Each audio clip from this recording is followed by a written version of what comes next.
minuto makalipas ang alas 6. At ngayon, narito ang inyong tagapagbalita, Ruth Rodriguez. Magandang umaga, lungsod ng Puerto Princesa, lalawigan ng Palawan, Huwebes, August 17, 2023. At narito na ang mga balita ngayong umaga. Nickel Corporation mayroong 5 araw para makagawa ng paraan at mapawalang bisa ang cease and desist order na ibinaba ng NCIP. Headlines. Department of Tourism maglalagay na rin ng tourist rest area sa bayan ng Brooks Point. Headlines. Bagong IPMR representative Arnel Abrina, kinilala ang desisyon ng National Commission on Indigenous People sa ibinabang cease and desist order laban sa Ipila Nickel Corporation kung ito umano ang nararapat. Headlines. Pagdeklara sa drug artist na si Pura Vega ng persona non grata sa Palawan at Puerto Princesa, hindi na kailangan ayon sa lokal na simbahang Katoliko at ilang leader. Headlines. Sa police report, 2 mangingisda na gumagamit ng dynamite sa karagatan ng Cuyo nakatakas bago pa man makalapit ang mga pulis.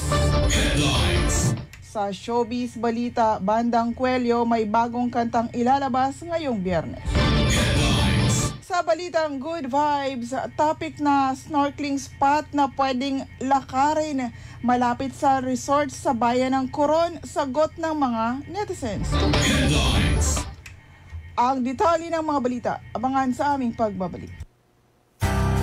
Sa mahigit 10 taon, ang City Nickel Mines and Development Corporation ay nagsasagawa ng responsableng operasyon ng pagmimina sa bayan ng Nara at Sofronio Española, lalawigan ng Palawan. Layunin namin na magdala ng kaunlaran sa aming mga mining communities bilang partner ng pamahalaan. Bahagi ng aming paglalakbay ang makapaghatid ng tulong sa pamamagitan ng mga proyekto, programa at gawain na naaayon sa kanilang pangangailangan upang maiangat ang antas ng pamumuhay. Nitong dumating ang City Nickel Mines, unang-una na doon nakapagbigay sa amin ng employment. Marami sa taga-Pulot Interior ang nagkaroon ng trabaho. At unang-unang nasagot sa aming pinaka-problema, nagkaroon kami ng isang covered court. Patuloy pa rin naming pagsisikapan ang bawat taon na kasama kayo sa pangangasiwa ng tapat sa kapaligiran at pamayanan. Ito ang istorya sa likod ng aming responsableng pagmimina. City Nickel Mines and Development Corporation. Sa responsableng pagmimina, may ginhawa. Bongga! Palaparaan, kaya ipalawan mo na. Mars, saya mo Ibang dami mong bayarin? Mars, palaparaan sa Palawan Pawn Shop. Alam mo kung ba't Palawan? Dinala ko ang alahas ko. Bam, 1% lang pag natubos within 11 days. High appraisal pa. Correct, mabilis pang mag-renew sa kahit saan sa napakarami naming branches. Automated pa kami, ma'am, kaya walang mali sa kwenta. May text reminders pa para iwas penalties. Bongga! Mapagkakatiwalaan talaga. Ako naman, Mars, palaparaan. Sa Palawan Express, pera padala. Padala ko kay Madir. Sir, napakamura ng charge dito. Madali pa magpadala at mag-claim. Napakaraming branches pa. Kaya gusto ko dito sa Palawan. Walang kuskus balungos. Maya-maya, hello? Anak, salamat. Eto, hawak ko na ang cash. Ang bilis. Bongga! Palaparaan, kaya ipalawan mo na.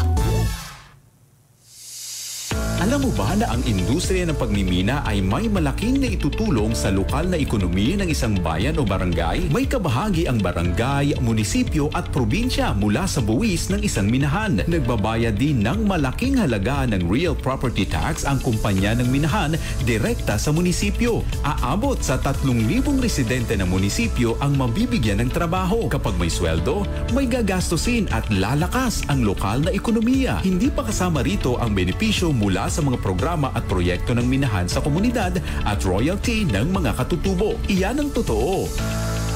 Ang impormasyong ito ay hatid sa inyo ng Ipila Nickel Corporation. Kaagapay nyo sa pag-asenso. Balita 1 with DYPR. 8 minuto makalipas ang alas 6 sa detalye ng ating balita. Ipilya Nickel Corporation mayroong 5 araw para makagawa ng paraan at ipawalang bisa ang ibinabang cease and desist order ng National Commission on Indigenous People. Ang detalye ng balita hatid ni Romy Luzares. Balita 1 with DYPR. Marami manong paraan ang maaaring gawin ng Ipilya Nickel Corporation para mapawalang bisa ang tinanggap na cease and desist order mula sa National Council for the Indigenous People ni Marupa Region. Ito ay ayon kay Atty. Johnson Hontilia, Palawan Provincial NCIP Director. Una dito ang pag-apila sa Court of Appeal para sa suspensyon ng CDO. Ang pag-apila sa NCIP Regional Office at ang kampanya ng panawagan para sa pagpapatigil ng CDO at iba pang pamamaraan na maaaring gawin na. Bagamat 5 araw lang ang ibinigay ng regional NCIP ay maaari na umanong gawin ito ng kumpanya ng INC sa mga darating na mga araw. Magtatapos ang 5 working days sa susunod na Huwebes at ayon sa cease and desist order, tigil ang lahat ng ginagawa ng kumpanya mula sa paghahakota, pagkarga sa pagbaku at anumang operasyon sa pagmimina. At tanging gagawin lamang ng Ipilya Nickel Corporation ay ang bantayan na ang kanilang mga gamitan para maprotektahan habang may visa ang CDO. Ito ay sakali na hindi makakuha ng remedyo ang kumpanya sa loob ng 5 araw at babalikan umano ni Atty. Johnson Montilla kung susundin ito ng kumpanya.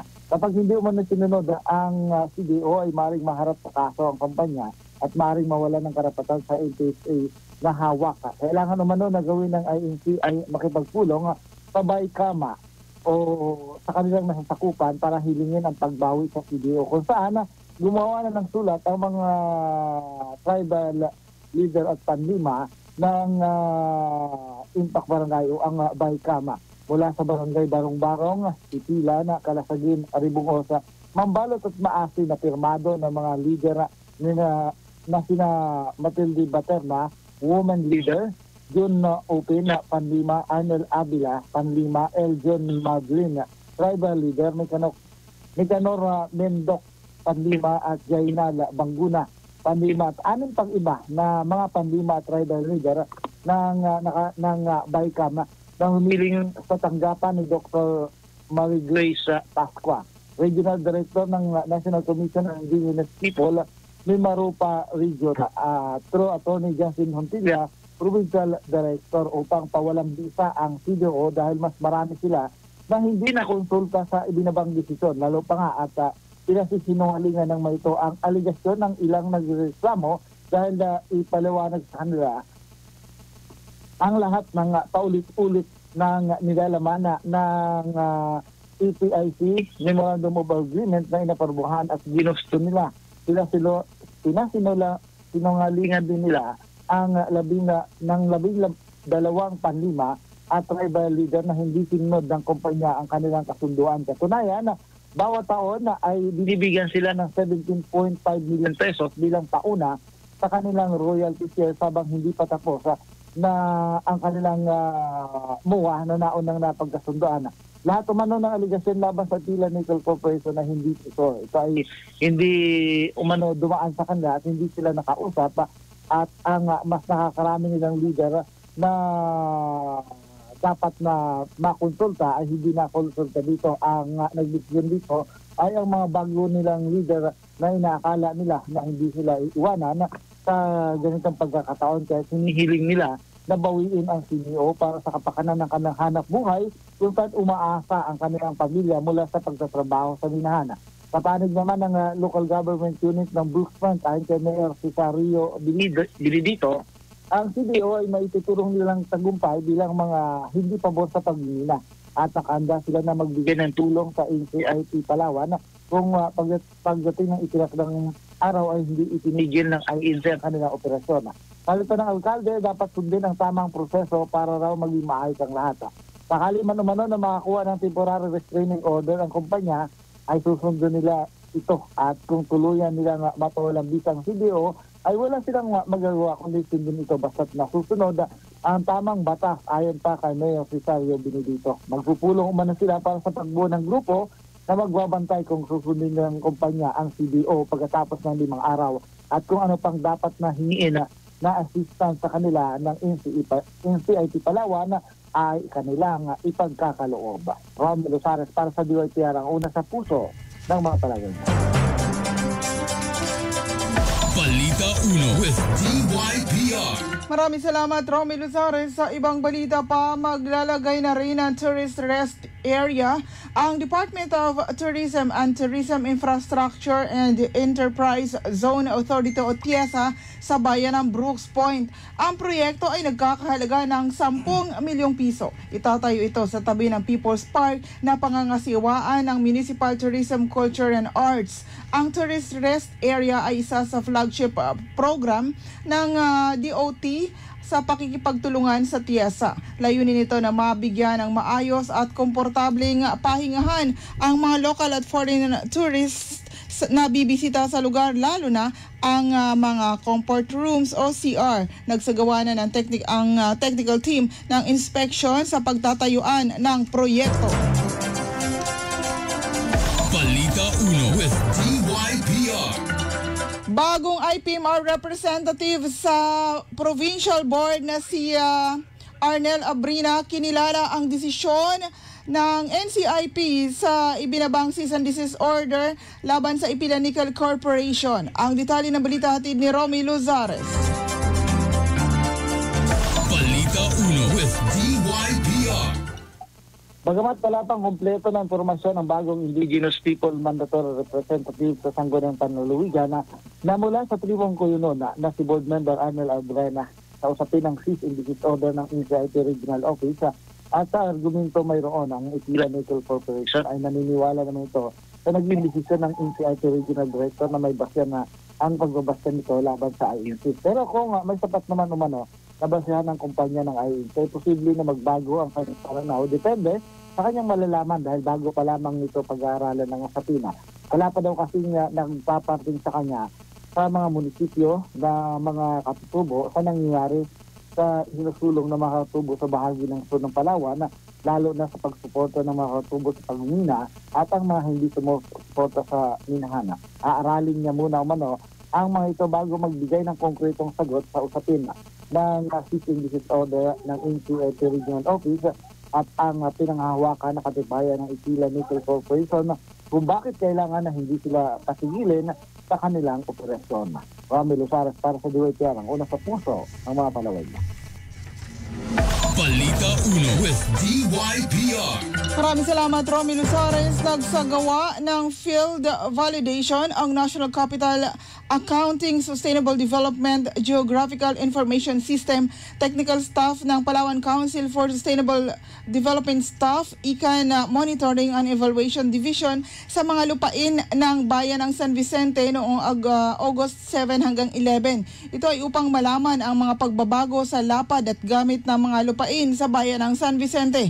Base sa initial na analysis ng National Mapping and Resource Information Authority ng kabuang lapad ng mga lupain ng San Vicente para sa taong 2005 hanggang 2020, 6 sa mga barangay nito ang nakapagtala ng malawakang pagbabago sa kagubatan ng sakop nito. Basihan upang magsagawa ang PCSD ng pagbisita o ocular inspection at unmanned aerial vehicle sa Barangay New Canipo, Barangay Santo Niño, Barangay Alimangwan, Barangay San Isidro, Barangay Port Barton at Barangay Karuray. Nagsagawa rin ang PCSDS na mga interview sa mga opisyalis ng barangay at mamamayan ng San Vicente kabilang ang Municipal Planning and Development Officer, Municipal Environment and Natural Resources Officer at Municipal Agriculture Officer at mga barangay officials mula sa Barangay Nucanipo, Santo Niño, Alimangwan, San Isidro, Port Barton at Karuray. Ito ay resulta ng Ikan Monitoring and Evaluation System ng IMED sa pagpapatupad ng Environmentally Critical Areas Network o ICAN zoning sa lalawigan ng Palawan upang masukat ang kakayanan ng SEPLO sa patuloy na pagbabago ng pangangailangan ng kapaligiran. Balita 1 with DYPR. 18 minuto makalipas ang 6:00, ang iba pang balita sa aming pagbabalik.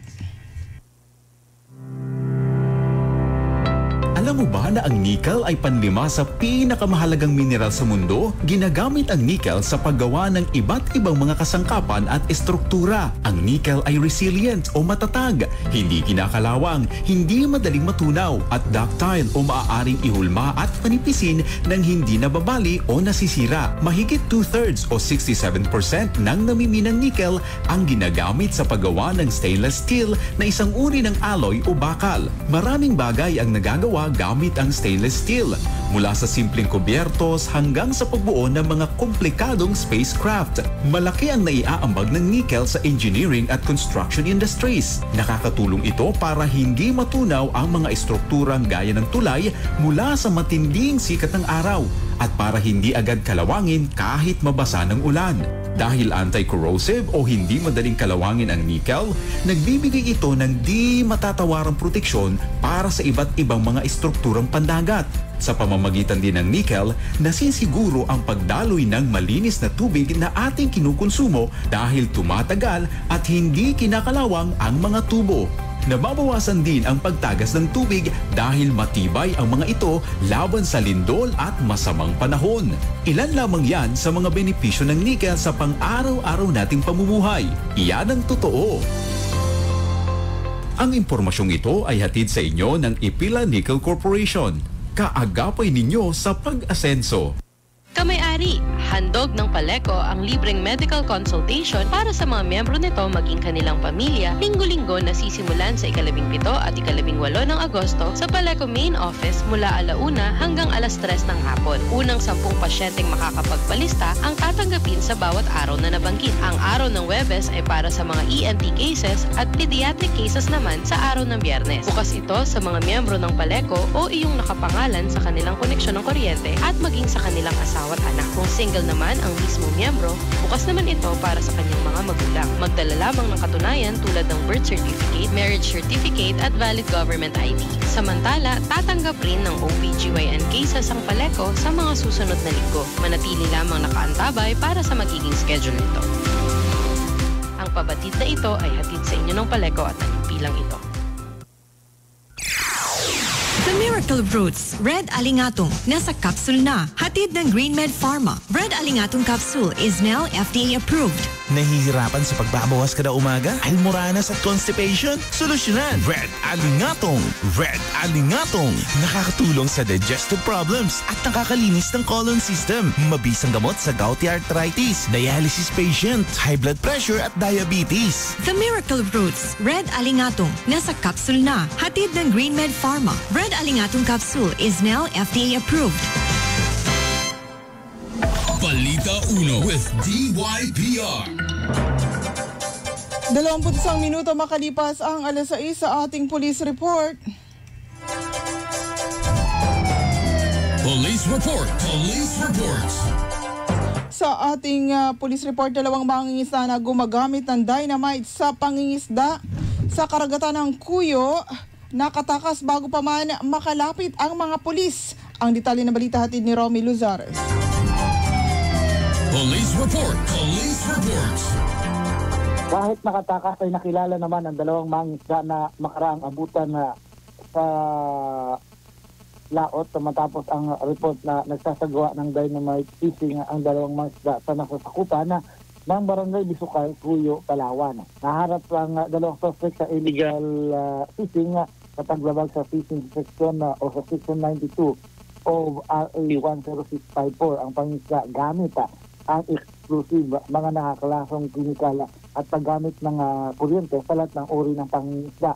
Matapos makatanggap ng tawag sa ginagawang pang-didyamita sa pamagitan ng tinatawag na bugbong ay agad biniripika ng mga pulis ang report at habang papalapit sila sa isla ng Barading, namukhaan at nakilala nila ang 2 mangisda at nang makita sila ay tumalon ito sa bangka at lumangol papalayo.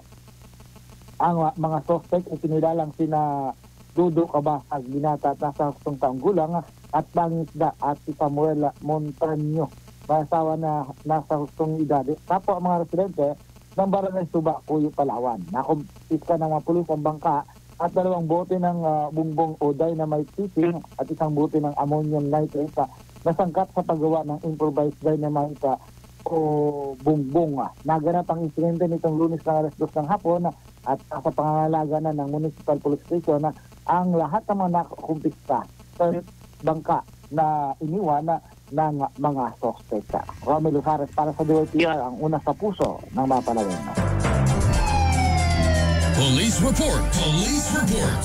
Maraming salamat, Romy Luzares. Sa iba pang balita, bagamat nagpapatuloy ang pagdagdag ng listahan ng mga lungsod at lalawigan na nagdideklarang persona non grata sa si drug artist Pura Vega dahil sa pagganap nitong Heso Cristo sa isang palabas na ikinagalit ng mga Katoliko at ilang Kristiyano, ay tila malabo naman itong patulan o gayahin ng lungsod ng Puerto Princesa at ng lalawigan ng Palawan. Mismong si Palawan Governor Dennis Socrates ang nagsabing hindi siya naniniwala sa nasabing deklarasyon at wala itong legal na epekto sa sinuman. Kung kaya para sa kanya ay mas mainam ang magbigay na lamang ng opinyon sa usapin at hanggang doon na lamang. Kung may plano man daw ang sangguniang panlalawigan ay hindi niya pa alam. Ngunit sang-ayon siya sa maraming pananaw ng mga Kristiyano na hindi maganda ang ginawa ni Vega. Naitanong kasi ang usapin sa paglulunsad ng mga aktibidad sa ika-400 taon ng Kristyanismo sa Palawan na para naman kay Apostolic Vicariate of Puerto Princesa Bishop Socrates Misiona, hindi na rin dapat bigyang pansin. Bagamat na-offend ang simbahan sa pangyayari, ay may iba pang mas mabigat na usapin na dapat ukulan ng pansin gaya ng mga patayan dahil sa mas direktang mali ito sa mata ng Diyos. Nagkakaisa naman sina Konsihal Nisario Awat at Victor Oliveros na hindi rin kailangan ideklarang persona non grata si Vega sa Puerto Princesa. Sabi ni Konsihal Awat, mas dapat naging gawin bilang Kristiyano ay ang ipagdasal na lang si Vega at nang mamulat ito sa kabastusang ginawa niya. Balita 1 with DYPR. Ang balitang showbiz at balitang good vibes sa aming pagbabalik. Sa mahigit 10 taon, ang City Nickel Mines and Development Corporation ay nagsasagawa ng responsableng operasyon ng pagmimina sa bayan ng Nara at Sofronio Española, lalawigan ng Palawan. Layunin namin na magdala ng kaunlaran sa aming mga mining communities bilang partner ng pamahalaan. Bahagi ng aming paglalakbay ang makapaghatid ng tulong sa pamamagitan ng mga proyekto, programa at gawain na naaayon sa kanilang pangangailangan upang maiangat ang antas ng pamumuhay. Sa kabila na hirap sila tatay, nanay dahil sa eskola kung ba't kami nakatapos. Kaya malaki na itulong ng scholar sa amin kung ba't nandito kami na nagtatrabaho at nakakatulong na din sa kanila. Ang City Nickel po, nagbigay ng mga health station. Patuloy pa rin naming pagsisikapan ng bawat taon na kasama kayo sa pangangasiwa ng tapat sa kapaligiran at pamayanan. Ito ang istorya sa likod ng aming responsableng pagmimina. City Nickel Mines and Development Corporation. Sa responsableng pagmimina, may ginhawa. Kailangan magpadala ng pera pero nag-aalinlangan kung safe o kung matatanggap ba agad? Huwag mag-alala. #palaparaan yan sa Palawan Express Pera Padala. Alam nyo kung bakit Palawan? Cash agad ang matatanggap ng pinadalhan ko. Walang kuskus balungos. Mababa pa ang service fee at napakarami pang branches nationwide kaya madaling magpadala at mag-claim. Kaya kung pera padala ang usapan, para sa mga maparaan, ipalawan mo na. For more info, visit the Palawan Pawn Shop official Facebook page. Supervised by the Bangko Sentral ng Pilipinas. Alam mo ba na ang nickel ay panlima sa pinakamahalagang mineral sa mundo? Ginagamit ang nickel sa paggawa ng iba't ibang mga kasangkapan at estruktura. Ang nickel ay resilient o matatag, hindi kinakalawang, hindi madaling matunaw at ductile o maaaring ihulma at panipisin ng hindi nababali o nasisira. Mahigit 2/3 o 67% ng namiminang nickel ang ginagamit sa paggawa ng stainless steel na isang uri ng alloy o bakal. Maraming bagay ang nagagawa gamit ang stainless steel, mula sa simpleng kubyertos hanggang sa pagbuo ng mga komplikadong spacecraft. Malaki ang naiaambag ng nickel sa engineering at construction industries. Nakakatulong ito para hindi matunaw ang mga estrukturang gaya ng tulay mula sa matinding sikat ng araw at para hindi agad kalawangin kahit mabasa ng ulan. Dahil anti-corrosive o hindi madaling kalawangin ang nickel, nagbibigay ito ng di matatawarang proteksyon para sa iba't ibang mga estrukturang pandagat. Sa pamamagitan din ng nickel, nasisiguro ang pagdaloy ng malinis na tubig na ating kinukonsumo dahil tumatagal at hindi kinakalawang ang mga tubo. Nababawasan din ang pagtagas ng tubig dahil matibay ang mga ito laban sa lindol at masamang panahon. Ilan lamang yan sa mga benepisyo ng nickel sa pang-araw-araw nating pamumuhay. Iyan ang totoo. Ang impormasyong ito ay hatid sa inyo ng Ipila Nickel Corporation. Kaagapay ninyo sa pag-asenso. Balita Uno with DYPR. Showbiz Balita. At sa ating showbiz balita, Bandang Coelho may bagong kantang ilalabas ngayong Biyernes. Ang showbiz balita hatid ng showbiz insider Joel Contrevida. Showbiz Balita. Matagal-tagal ding hindi nakapaglabas ng bagong kanta ang local band na Coelho. At just in time ngayong Agosto ay 2 kanta agad ang nilabas nila.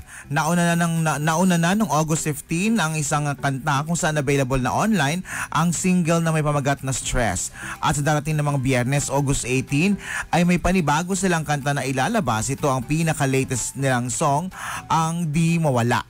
Ayon sa official na pahayag ng banda, isang alternative rock ang kantang Di Mawala na kwento ng pag-ibig ng isang lalaki sa isang babae na nakilala niya lang sa isang party kung saan inalagaan siya nito matapos malasing.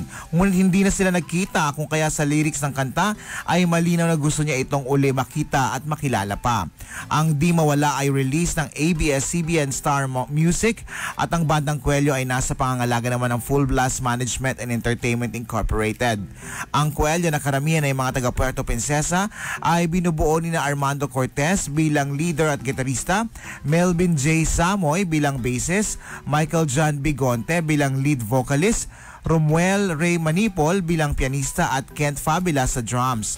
May music video rin silang ilalabas na kinuna ng Gideon's Photography na nasa iba't ibang music platform na online ng mga bagong kanta ng Coelho gaya ng Spotify. Joel Contribida para sa DYPR ang una sa puso ng mga Palawenyo. Showbiz Balita. Balitang Good Vibes.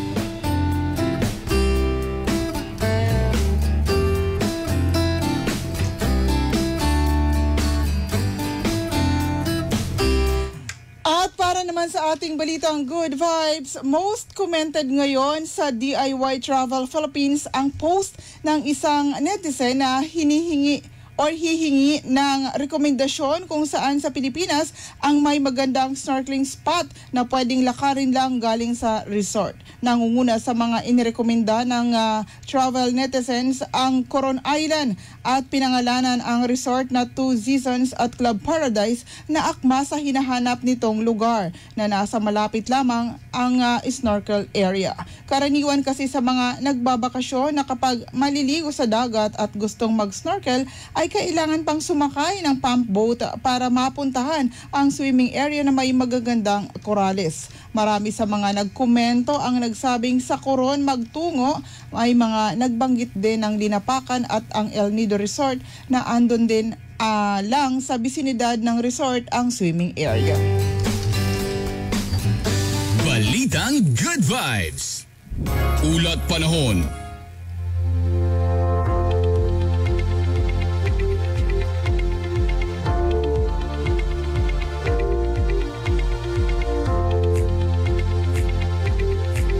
Sa ating ulat panahon, dahil sa habagat asahan ang makulimlim na panahon na may mga pag-ulan na minsan ay malakas. Yan ang panahon sa buong Palawan ngayong araw ayon sa Pag-asa na simula pa lamang ngayong umaga ay maulap na. Inaasahang lalakas pa si habagat sa susunod na linggo dahilan para magpaulan ng madalas. Wala pa ring gale warning sa ating karagatan kaya ligtas ang pumalaot. Posible na umabot hanggang 2 metro ang alon sa may baybayin ng West Philippine Sea kapag may mga thunderstorm.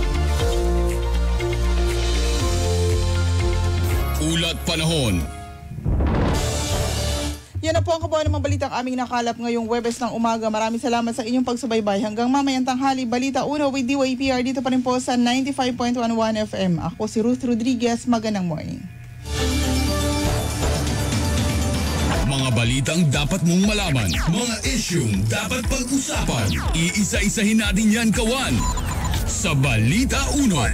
Balita Uno with DYPR. Atenda, alas 6 ng umaga at alas 12:30 ng tanghali sa 95.1 1FM.